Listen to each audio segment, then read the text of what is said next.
그러니까 후서 2장 1절부터 12절까지 있는 말씀입니다. 다 찾았으면 한 목소리로 같이 한번 읽어보겠습니다. 천천히 읽도록 하겠습니다. 1절입니다. 시작.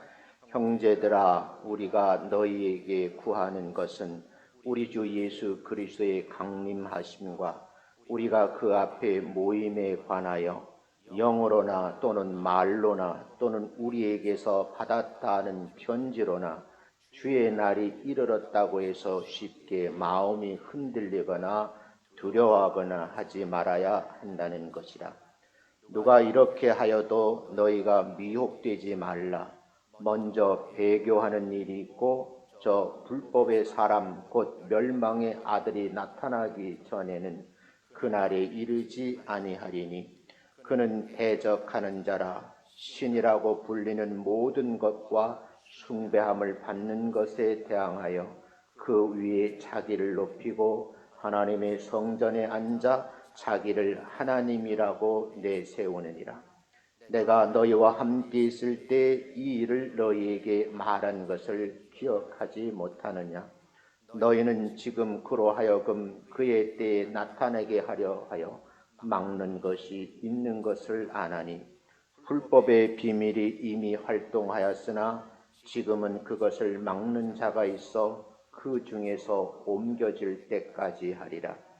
그때에 불법한 자가 나타나리니 주 예수께서 그의 입의 기운으로 그를 죽이시고 강림하여 나타나심으로 대하시리라. 악한 자의 나타남은 사탄의 활동을 따라 모든 능력과 표적과 거짓 기적과 불의의 모든 속임으로 멸망하는 자들에게 있으리니 이는 그들이 진리의 사랑을 받지 아니하여 구원함을 받지 못함이라. 이러므로 하나님이 미혹의 역사를 그들에게 보내사 거짓된 것을 믿게 하심은 진리를 믿지 않고 불의를 좋아하는 모든 자들로 하여금 심판을 받게 하려 하심이라. 아멘. 옆 사람하고 한번 인사하겠습니다. 뵙게 돼서 반갑습니다. 인사합니다. 마스크 꼭 쓰시고 다시 한번 옆 사람에게 강건함의 복을 받으시기 바랍니다. 라고 인사합니다.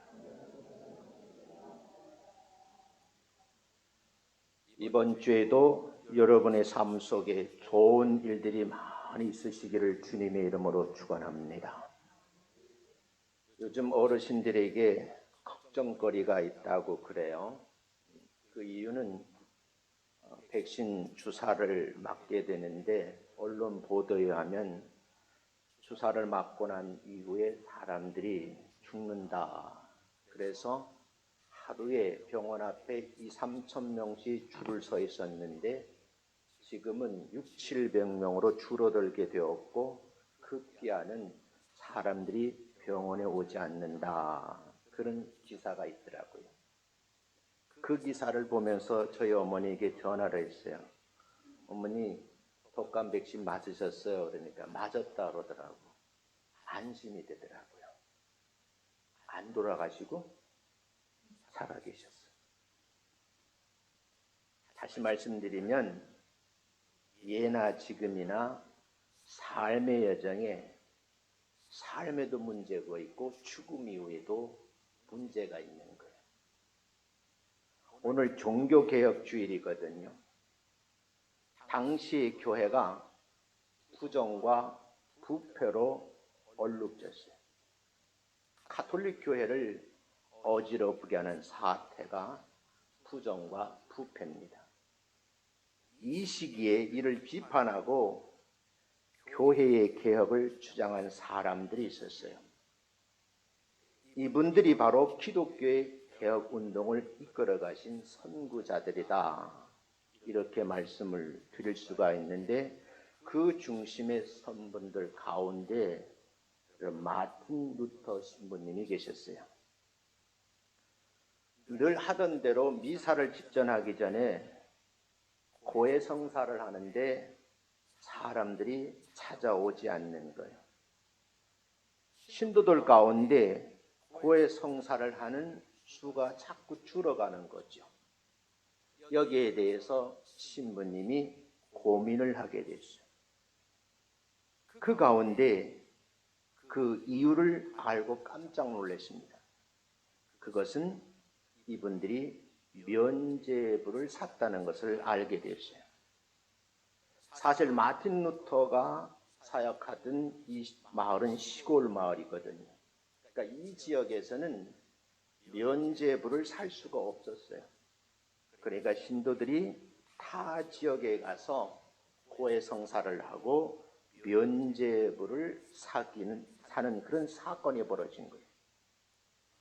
먼 곳에서 면죄부를 산 이후부터 본 교회에 와서 고해성사를 하지 않게 되는 이런 현상이 벌어져서 이때부터 마틴 루터가 고민을 하게 되었습니다.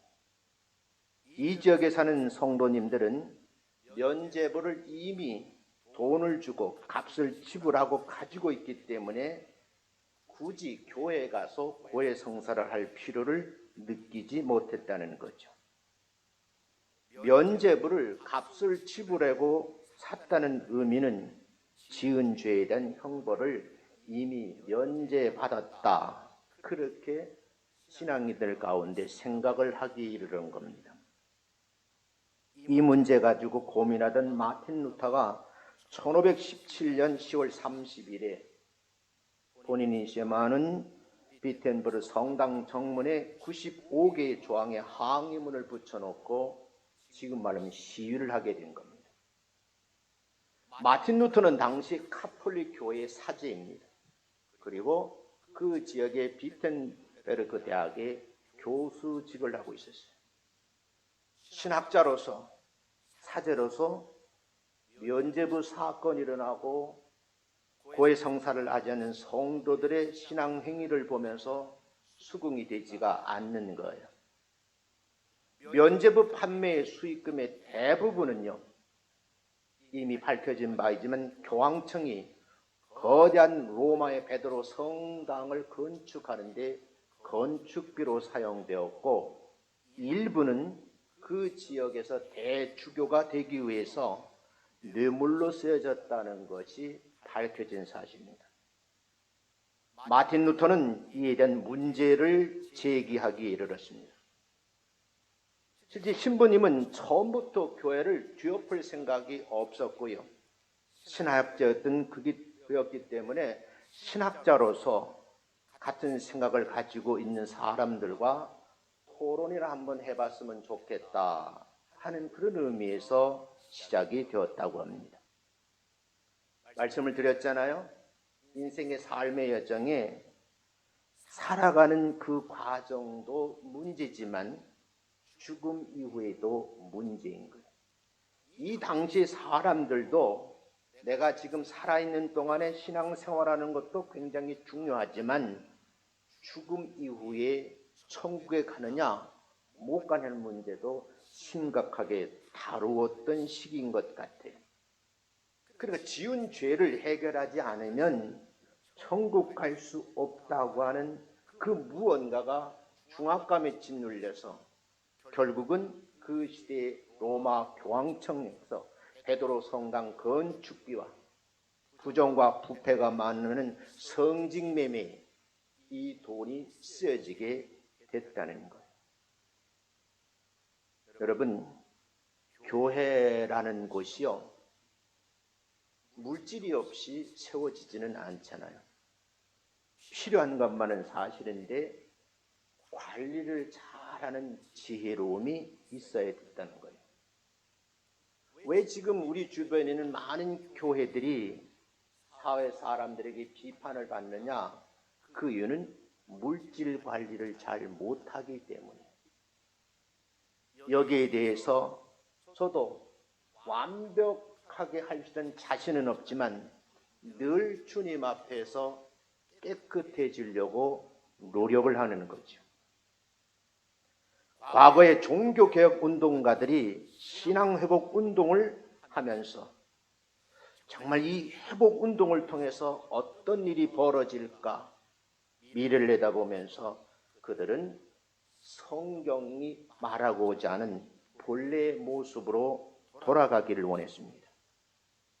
다시 말씀드리면 이 종교개혁이 의미하는 바를 생각하면서 여러분과 제가 자기 자신을 한번 신앙적으로 뒤돌아볼 필요가 있다는 거예요. 오늘 본문에 보면 데살로니가 교회 문제예요. 주님께서 재림할 것에 대비해서 우리가 반드시 갖춰야 될 일이 있는데 그게 뭐냐? 정리하고 하셔야 돼요.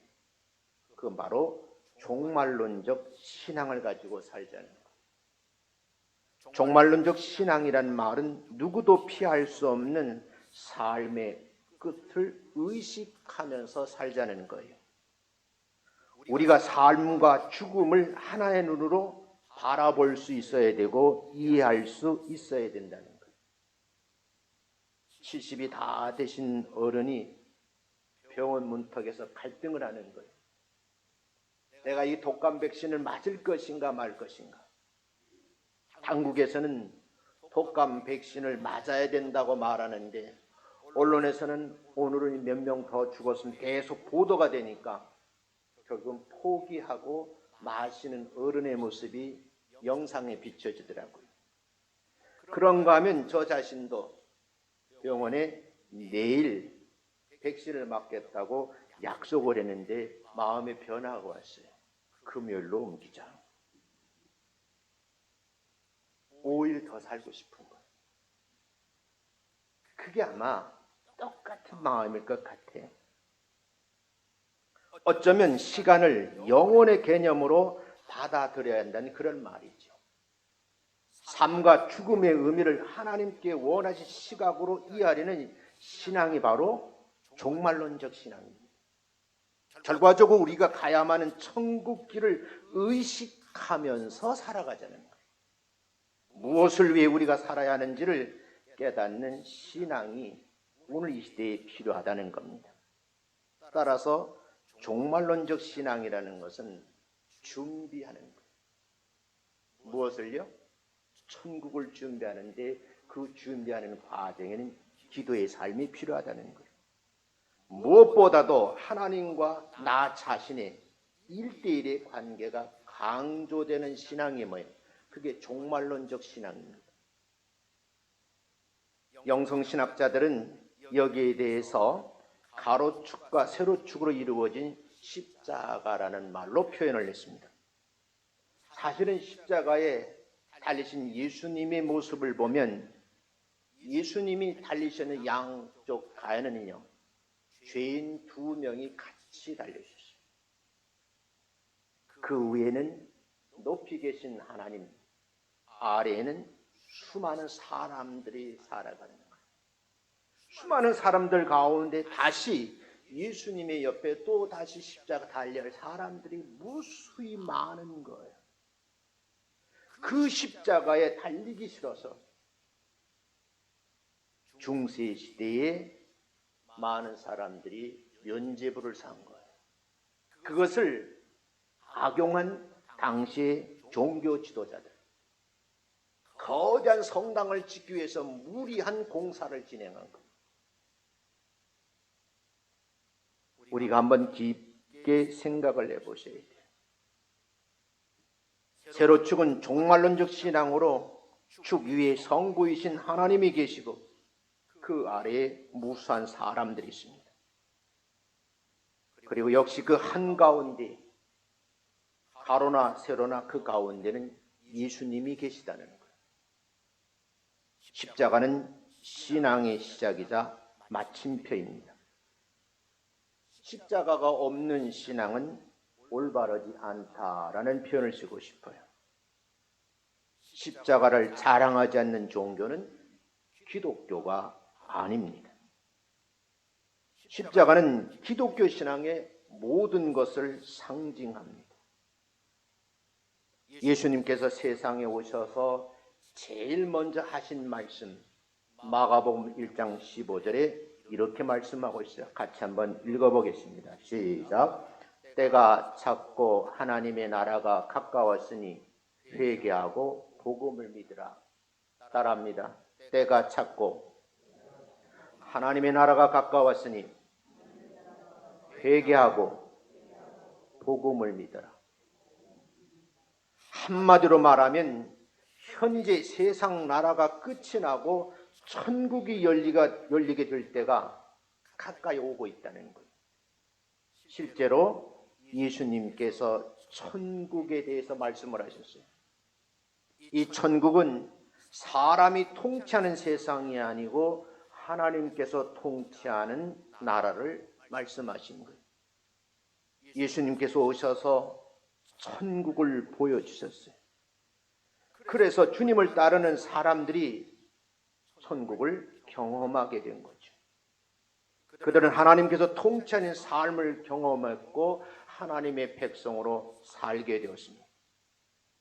우리가 그리스도인이 된다는 것은 이미 현재의 종말을 경험한다는 거예요. 제가 5일을 더 살고 싶어서 연장했다.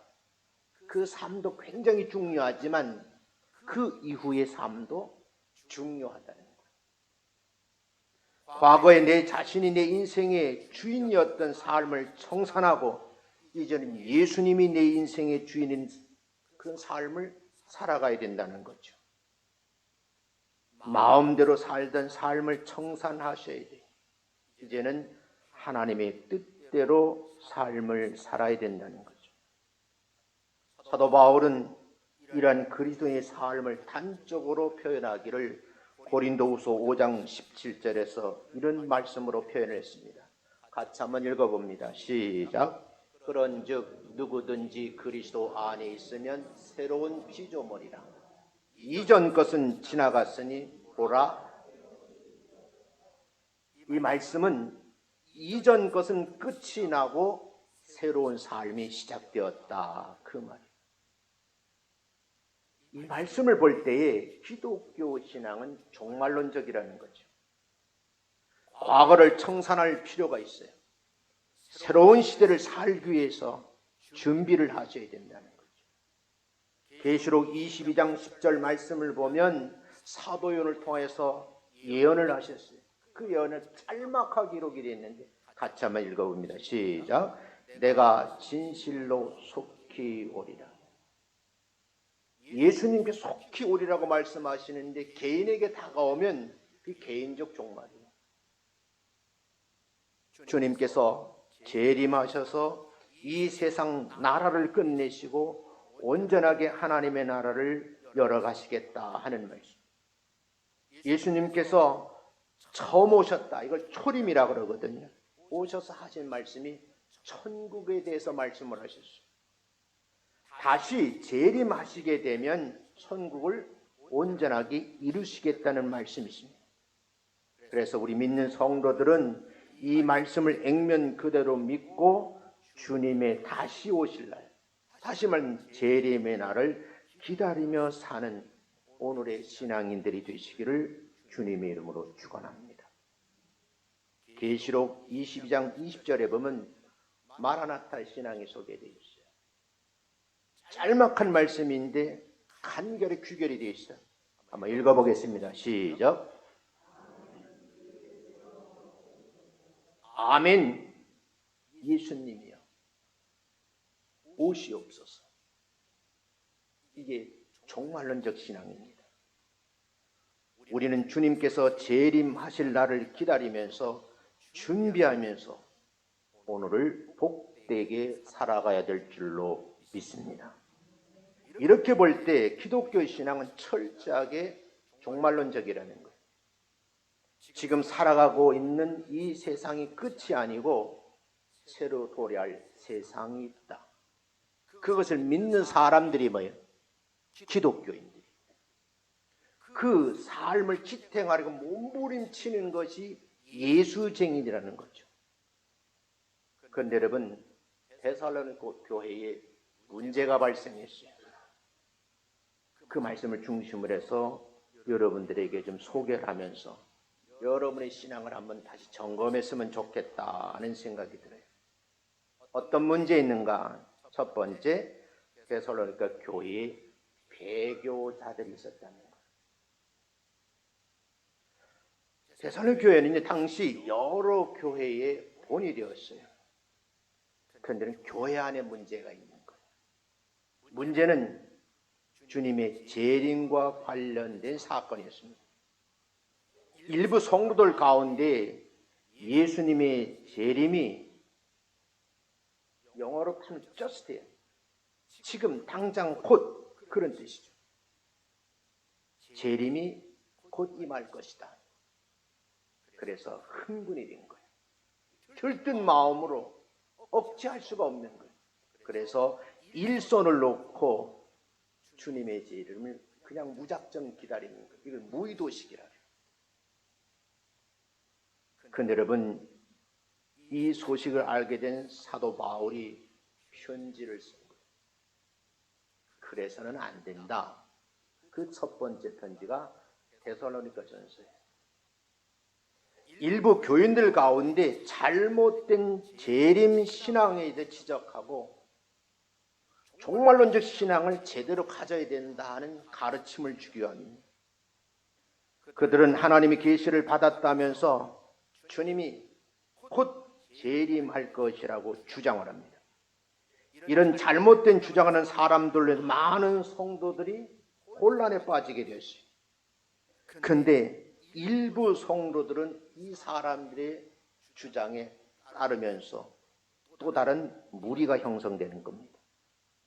이에 사도 바울은 그들의 주장에 오늘 본문에 보면 미혹되지 말라 하면서 두 번째 편지를 쓴 것이 데살로니가 후서입니다. 여러분, 그래서 오늘 본문에 3절 상반절 말씀을 먼저 읽어보겠습니다. 읽어봅니다. 시작. 누가 어떻게 하여도 너희가 미혹되지 말라. 먼저 배교하는 일이 있고, 누가 어떻게 하든지 간에 너희들은 미혹되지 않았으면 좋겠다. 근데 오늘 이 말씀에 보면 배교하는 일이 있겠다는 말씀을 해요. 배교하는 일이라는 말은 어떤 자리나 위치에서 벗어났다, 떨어져 일하는 상태를 말하는 거예요. 하나님께 대한 거역이고 배반을 말하는 그런 뜻입니다. 하나님께 대한 반역, 즉 배교는요, 구약시대의 이스라엘 백성들에게 찾아온 예가 있습니다. 무려 주전 640년대 유다왕 므낫세 때에 성전 마당까지 바알 신상을 만들어 놓고 거기에 제사를 드리는 사건이 있었어요. 성전 안에 들어가서는 하나님께 오늘만 예배를 드리고 성전 마당에서는 태양신을 만들어 놓고 섬기는 이상한 일이 벌어집니다.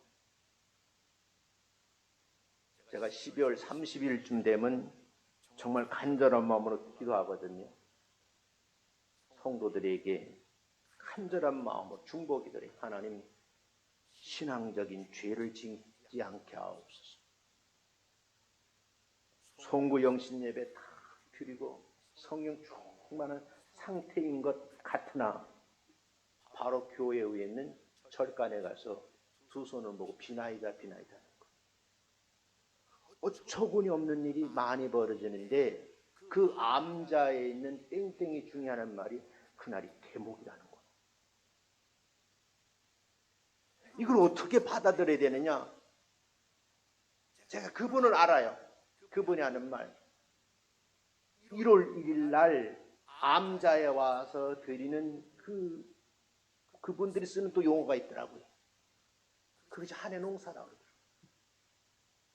근데 더욱 저를 가슴 아프게 하는 건 예수 믿는 사람들 많아요 그러는 거예요.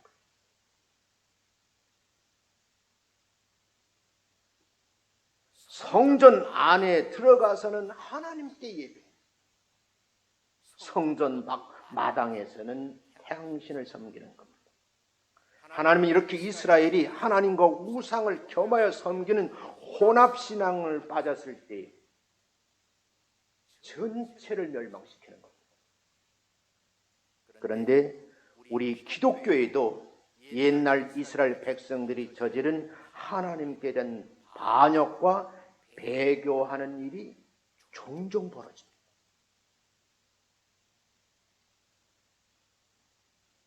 그것이 바로 이단들입니다. 여호와의 증인, 통일교 등등요. 근자에는 신천지. 교회가 교회다워져야 되는데 수많은 성도들이 모이니까 그 자금을 관리할 능력이 없다 보니까 어마어마한 돈을 가지고 세상 사람들이 하는 똑같은 방법을 사용하는 것. 참으로 안타까운 일이에요. 왜 이런 일이 벌어질까? 예수님 외에는 구원이 없다는 성도에게 큰 환난이 올 것이라는 말씀이에요. 어떤 환난이 오고 또 죽음, 위험 그런 앞에 선다 할지라도 예수님을 믿는 신앙을 끝까지 지키는 성도가 되어야 되는데 어떻게 돼요? 변질된다는 거예요. 성도만 변질되는가요? 그렇게 가르치는 목사님들도 변질되는 거예요. 배도 이후에 불법의 사람, 이 사람이 누구냐? 성경은 말해 적그리스도라고 해요. 바울은 3절 하반절에서 이렇게 다시 소개를 읽어보겠습니다. 시작. 같이 읽습니다. 시작. 저 불법의 사람 곧 멸망의 아들이 나타나기 전에는 그날이 이르지 아니하리. 불법의 사람, 멸망의 아들이 나타나기 전에는 재림하지 않겠다. 이렇게 해석해도 가능한가요? 주님께서 재림하셔서 오시기 전에 불법의 사람, 멸망의 아들이 바꿔 먼저 나타난다 그 말이에요. 그 불법의 아들이 우리가 표현하는 성경적 표현으로 적그리스도입니다. 그런데 오늘날 적그리스도라고 말을 할 수 있는 무리들이 너무 많은 거예요. 왜 저는 이 지역을 기도하는가 하면 이 지역에 있는 산 꼭대기에 여러분 전도관 성전이 있어요. 마지막으로 동네가 다 허물어져 가는데 산 꼭대기에 있는 성전은 허물어지지 않는 거예요. 그렇게 예수를 잘 믿었던 박태선 장로가 오늘 자기가 살아있는 예수가 된 겁니다. 교회 십자가를 떼어내버리고 종탑 위에 평화의 상 비둘기를 올려놓은 거예요. 이런 사건이 지금도 일어나고 있다는 건데 중요한 것은 나 자신이 그렇게 될까? 신앙적으로 한번 뒤돌아보라는 거예요. 그리스도가 아니라 멸망의 아들, 즉 사탄의 아들이기 때문입니다. 하나님의 성전에 앉아서 자신을 하나님이라고 선포하면서 우상을 교회에 세워놓고 거기에 절을 하고 헌금을 많이 해야 된다고 강조하는 사이비 이단 종교들이 우리 주변에 너무 많고요. 아이러니한 것은 그렇게 목회하는 교회 현장에는 성도들이 너무 많다는 것. 이게 우리가 한번 뒤돌아봐야 할 일이에요. 두 번째, 적그리스도가 나타난다는 거예요. 본문 4절 읽어봅니다. 시작. 그는 대적하는 자라 신이라고 불리는 모든 것과 숭배함을 받는 것에 대항하여 그 위에 자기를 높이고 하나님의 성전에 앉아 자기를 하나님이라고 내세우니라. 그게 여러분 신천지 박태선이다. 여러분 대형 교회를 조심할 필요가 있어요. 물론 건전한 교회도 많습니다. 자칫하면 자기가 하나님이 될 나도 모르는 사이에 성도들 사이에 우상화되어 있는 거예요. 본문에서 성전은 예루살렘 성전을 말하는 거예요. 유대인들에게 있어서 성전은 딱 한 군데 예루살렘 성전밖에 없습니다. 사도 바울은 데살로니가 교회 성도들에게 불법의 아들이라는 표현을 썼고, 이 불법의 아들이 나타나 성전에 앉아 자기를 하나님이라고 할 때까지, 그때까지 재림하지 않는다. 뒤바꿔 말하면 그런 무리들이 많으리라고 한 말씀이에요. 그러므로 여러분, 예수님이 하신 말씀 기억하셔야 돼요. 재림의 날짜는, 재림한 시간은 하나님 아버지 본인도 모른다고 말씀을 하셨어요. 재림 예수, 자기가 하나님이라고 말하는 배교자에게 오늘 본문에서 속지 말라고 교훈을 하는데, 이 성경을 무한 반복 읽는데도 어마어마한 숫자들이 이단에 넘어가 있어요. 코로나 사태가 일어나면서 그들의 실체가 드러난 거예요. 성도들이 낸 어마어마한 헌금을 다른 용도로 사용했다. 지금 재판을 받고 있잖아요. 그럼에도 불구하고 그들이 지금 기성교회로 돌아오지 않고 있다는 거예요. 기성교회는 또 받을 준비가 되어 있지도 않아요. 이게 또 문제가 되는 거예요. 이단의 미혹에 속지 말고 장차 적그리스도가 나타나서 자기 우상을 세워놓고 거기 절하라고 할 때 우상 앞에 절하거나 섬기는 일이 있어서는 안 된다는 가르침. 여기에 대해서 본문 11절 12절에 이렇게 말씀을 해요. 같이 한번 읽어봅니다. 시작. 이러므로 하나님이 미혹의 역사를 그들에게 보내사 거짓 것을 믿게 하시면 진리를 믿지 않고 거짓 것을 좋아하는 모든 자들로 하여금 심판을 받게 하려 하심이니라. 지금 본인들이 심판의 대상인지를 모르는 거예요. 안타까운 것은. 가끔 이단에 빠져있던 사람들이 기성교회로 돌아와서 하는 말, 그 속에 있을 때는 몰랐다는 거예요. 멀찌감치 떨어져 앉아서 그 실체를 들어보니까 내가 지금까지 수년 동안 수십 년 쏘았다는 걸 지금에서 알게 됐는데, 지금 뭐예요? 만신창이가 된 거예요. 이 말씀을 정리하면 이런 거예요. 누가 진짜 믿음인지 가짜 믿음인지 골라내기 위함. 가짜 믿음을 가지고 있는 사람, 미혹의 영을 받아서 도구가 된 사람들은 언제까지 심판을 받게 하려고 내버려 두신 다만 유기를 말하는 거예요. 왜 많은 사람들이 죄의 유혹을 따라가고 이단 유혹에 쉽게 넘어갈까요? 한마디로 말하면 지나친 욕심 때문이에요. 쉽게 믿고 자기가 하고 싶은 대로 하고 살면서 천국 가겠다는 사람들이 우리 주변에 너무 많은 거예요. 천국은 침노하는 자의 것이라고 말씀하시거든요. 적 그리스도의 기만에 속아서 구원받지 못한다는 사실을 지금 말하고 있는데, 그 이유에 대해서 주님께서 말씀하신 진리를 받아들이지 않고 하나님을 사랑하지도 않고 오히려 미워하고 증오하기 때문이라고 10절에서 말하고 있어요. 하나님께서는 혼미한 마음을 주셔서 거짓을 믿게 하신 이유가 있다. 그게 11절 12절. 이 말씀을 근거로 해보면 심판을 받게 하려. 다시 말씀드리지만 사이비 종교 이단에 빠지면 안 된다 그 말이에요. 주님의 말씀을 거절하고 배교자를 선택한 대가를 반드시 치르게 되는데, 심은 대로 그 열매로 심판을 거두게 된다는 말씀이에요.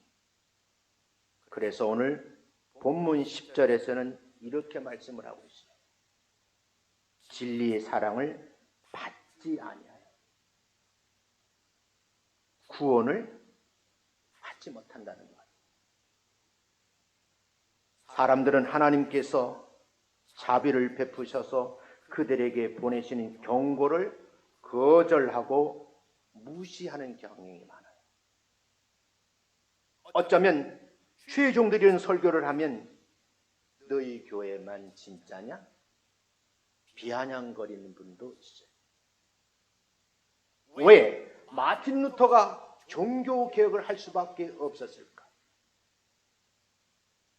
살아가는 과정도 많은 문제가 있지만 내 삶의 여정이 끝날 천국 가고 싶은 그 마음을 이용을 해서 면죄부를 파는 겁니다.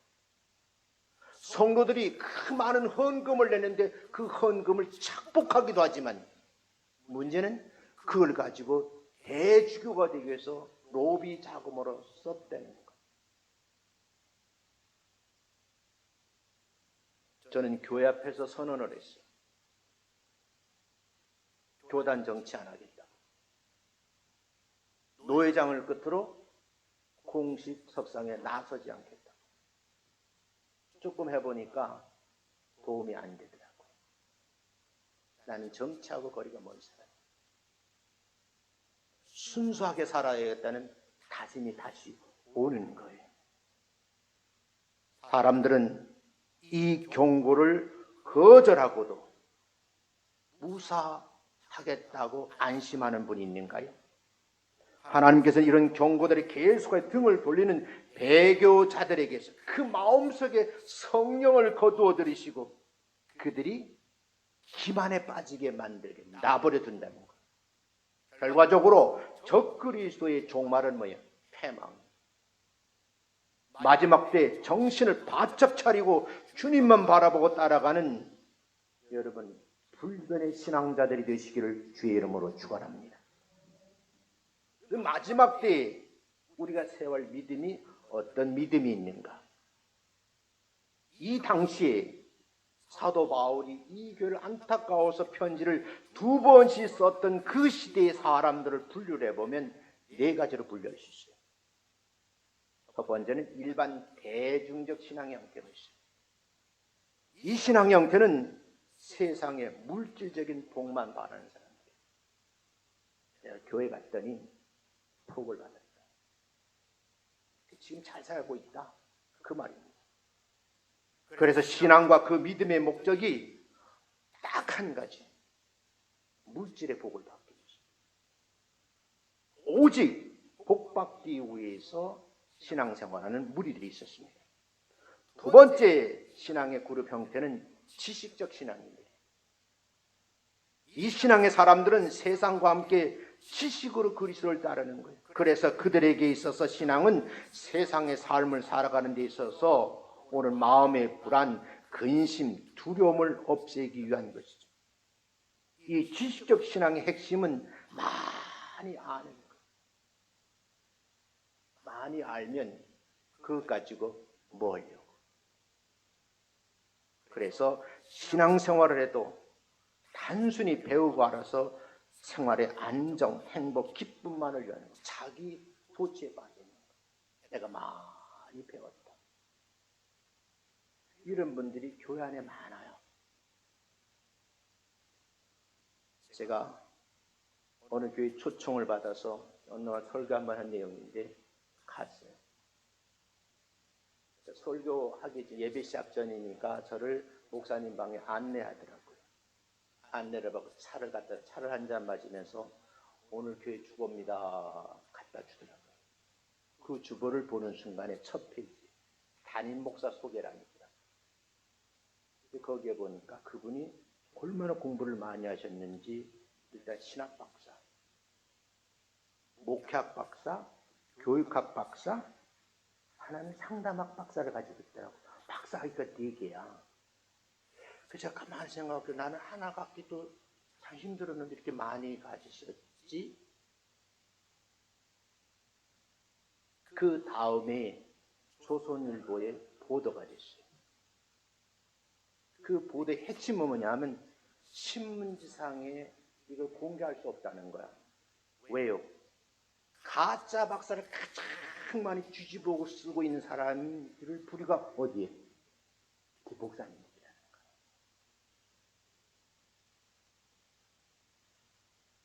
그래서 우리 교회 주보에는 제 이력이 없어요.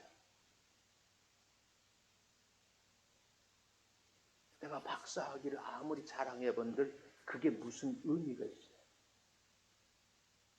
세 번째 부류의 사람들은 윤리적인 율법적인 신앙 형태를 가지고 있는 사람들, 법법하는 사람들. 바리새인의 신앙 형태를 말합니다. 한 점의 오류나 잘못 철저하게 믿으려는 사람이 온전한 11조, 주일 성수, 구제와 봉사에 부족함이 없어요. 문제는 경건주의에 빠져서 자기가 의로움에 도취되어 있다는 거예요. 자기는 잘하는 것 같은데 그 사람의 하는 그 권위 때문에 다른 사람들이 아픔을 경험하게 되고 그들이 상처를 받는다는 거예요. 네 번째는 초대교회적 신앙 형태를 가진 분들이 있었다는 거예요. 이들의 신앙 핵심은요, 딱 한마디예요. 예수 그리스도의 재림에 근거한 신앙. 이들의 신앙은 너무너무 아름다운 거예요. 예수 그리스도의 재림을 간절히 기다리면서 주님께서 오셔서 이루실 그 영광의 나라의 신앙에 초점이 맞추어져 있는 거예요. 후대의 사람들이 이걸 정리했어요. 나는 사나 죽으나 그리스도의 영광을 위해서. 환난을 보고요, 핍박을 당해도요, 심지어 죽음이 내 앞에 온다 할지 두려워하지 않고 자신의 생명을 그리스도와 함께 봉헌하는 거예요. 이 순교자의 삶입니다. 사도 바울은 당시 데살로니가 교회 성도들에게 그리스도의 재림이 그 신앙의 근거를 두고 환난과 핍박을 당한다 할지라도 그리스도의 재림을 기다리면서 잘 참고 견뎌라. 소망 가운데 인내했으면 좋겠다. 이 네 번째 부류의 사람들 향해서 하는 말. 우린 이걸 뭐라 그래요? 바람직하다, 올바른 신앙을 가지고 있는 분들이다. 이렇게 소개를 합니다. 그런데 그들이 주님의 재림을 기다린 신앙에 잘못됨이 있었다는 사실을 알게 된 거예요. 임박한 종말 사상의 근거에서 자신의 삶을 부정하는 거죠. 그래서 이 사람들은 뭐예요?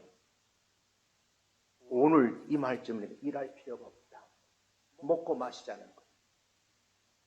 그래서 그 부류의 사람들에게 주님께서 이제 곧 오실 터인데 일하면 무엇하겠느냐 하는 그런 사상에 만연되어 있는데, 어떤 교인들은 주님의 재림을 기다린다고 하면서 일도 하지 않고 그냥 다른 사람에게 얹혀서 무의도식한 사람들을 보면서 너무너무 안타까운 거예요. 그들은 두려움 가운데 주님의 재림을 기다리는 겁니다.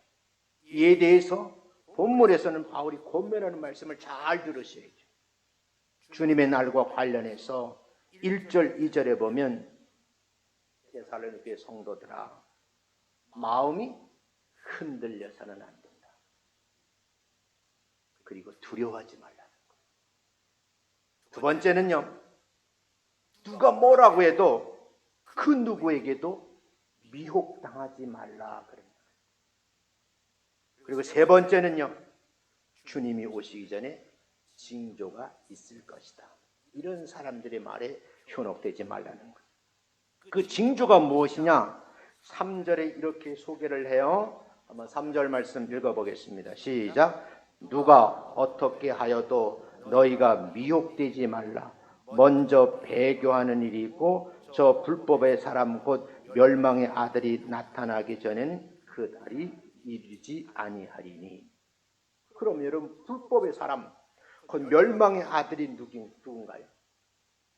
요즘으로 말하면 강단에 서서 자기를 하나님이라고 하는 사람들. 우상화되어 있어요. 조심하세요. 필요하니까 있겠지만 너무 목사님들이 대형교다 보니까 과보호하는 거예요. 수행 비서 한 사람만 있으면 되지 의전 비서까지 있는 거예요. 나는 그건 아니라고 봐요. 새벽 기도하는데 신체적인 가해를 당할까 봐 옆에 덩치 큰 사람들이 서 있는 이런 웃지 못할 상황. 부산에 있는 어떤 한 목사님은 평생 기도했어요. 하나님, 강단에서 설교하다 천국 가고 싶어요. 그가 말한 대로 그는 새벽 설교를 하다가 교환에게 여러분 어려움 당해서 그분은 돌아가셨습니다. 그런다 할지라도 목사는 강단을 지키고 말씀에 붙들려 있어야 된다는 거예요. 아니, 목사님들뿐만 아니라 여러분들 동일한 삶을 살아가시기를 주의 이름으로 축원합니다. 만약 그것이 안 되면 다시 돌아가 보면 조그만 성당에서 미사를 집전하던 이 루터가 왜 성도들이 교회에 오지 않지? 그렇게 순수했던 신앙인들이 매일 와서 미사 드리기 전에 고해성사라는데 나타나지를 않아요. 이게 어찌된 일인지 알고 보니까 뭐예요?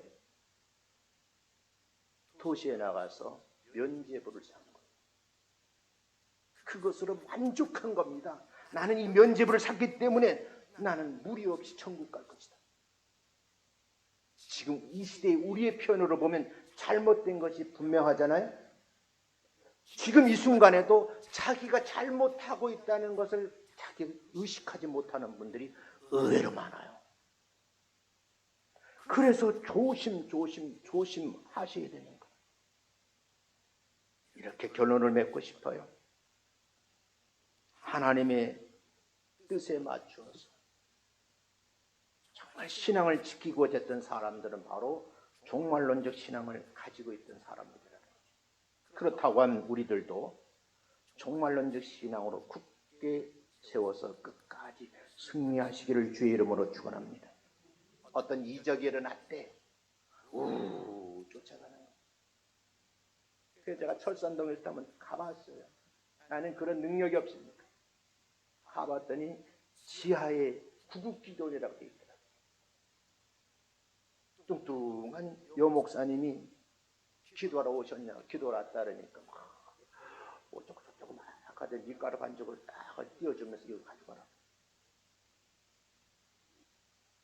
내가 밀가루 반죽을 못 만들어서 여기 왔어? 여러분, 그 구급기도원에 그 옆에 든 큰 교회 성도들이 대낮에 많이 온다는 사실이야. 난 그때 알게 됐어요. 본교에 따로 있고 진짜 신앙은 이 지하실에 와 있구나. 여기 몸만 와 있는 거예요. 착각하시면 안 돼요. 이적과 기사, 표적, 능력, 자신을 보여주면서 하나님이라고 하는데 그 하나님을 숭배하는 거예요. 사람을 숭배하더라 그 말이에요. 오직 주님만 사랑하고 주님의 뜻을 찾는 진정한 그리스도인들이 되시기를 주님의 이름으로 축원합니다. 천국은 하나님의 뜻대로 행하는 자가 뭐야? 갈 수 있는 곳. 의로운 자들만 갈 수 있는 곳이. 이상한 짓 하면 안 돼요. 우리 주변에 보면 너무 많아요. 이상한 짓 하는 사람들. 우리가 삼가 조심하셔야 돼요. 그 집단이 커지면 결국은 뭐예요? 박태선이 같은 집단이 되고 신천지 같은 집단이 되는 거예요. 지금 여러분들이 신앙의 표대를 분명히 하고 자기 몸가짐을 바로 하지 않으면 그 무리들이 왕성해질 수 있도록 역할을 하고 있다는 거예요. 조심하셔야 돼요. 예수 믿는 사람들, 특히 장로교 신앙을 가지고 있는 사람들은 한마디로 좀 첫째도 말씀, 둘째도 말씀, 셋째도 말씀. 말씀에 근거한 신앙생활, 그 처음과 끝이 같아야 된다는 것. 그 신앙을 유지하시는 성도님들 되시기를 주님의 이름으로 축원합니다. 그래서 여러분이 함께 기도하셔야 돼요. 우리 주변을 위해서 기도하셔야 돼요. 사이비 이단들이 들끓지 않는 정말 믿음대로 살려고 몸부림친 사람들이 모여있는 공동체가 될 수 있도록 그런 마을이 될 수 있도록 여러분 배후에서 기도 많이 해주시기를 주의 이름으로 축원합니다.